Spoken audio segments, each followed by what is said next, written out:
Well, he has been the soul of Toronto's gay community for decades, but tonight the always outspoken yet always eloquent Reverend Dr. Brent Hawkes was honored as he ended 4 decades as the senior pastor for the Metropolitan Church. Thank you. I really want to be able this evening to, as eloquently as I can, to express my deep, deep gratitude. An emotional Reverend Hawkes welcoming a who's who of not just Toronto but Canadian politics tonight. Many have known him for decades, including former police chief Bill Blair, who was a beat cop during the infamous bathhouse raids in the early 80s. Tonight, he was there as Hawkes' friend. I think it's important for me to tonight acknowledge the enormous contribution that the Reverend Brent Hawkes made to fixing that relationship, for bringing us together. And throughout my tenure as the chief of police, Brent was a very regular visitor to my office to remind us that we had to do better. Hawkes says those raids, along with the AIDS epidemic that devastated the gay community, while horrific, were also turning points for him and many other gay men. It really mobilized the gay community and got us very angry and again, made a lot of people activists who weren't. All of us are stronger because you've worked to make our communities more open, more inclusive, and more loving.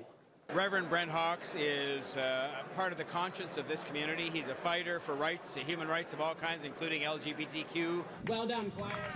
The Reverend Hawkes was never afraid to use his pulpit to bring about change. Know of any lawful impediment why you should not be married, you are now to declare it. He officiated the first ever legal gay marriage in the world in 2001. Love is better than anger. He led the funeral service for NDP leader Jack Layton and was named to the Order of Canada.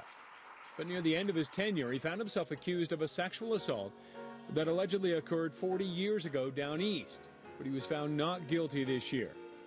And while that is a potential blemish, the Reverend says he does have one real regret: the drifting apart of black and gay community activists. We worked hard with the black community to make sure that they were included with us as well.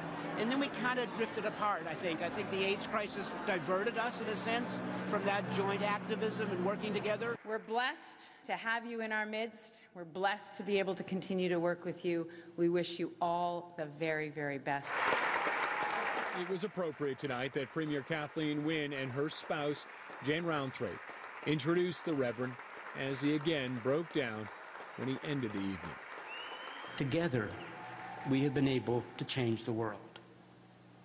Thank you for being on this journey with me. I am so grateful to all of you. Thank you.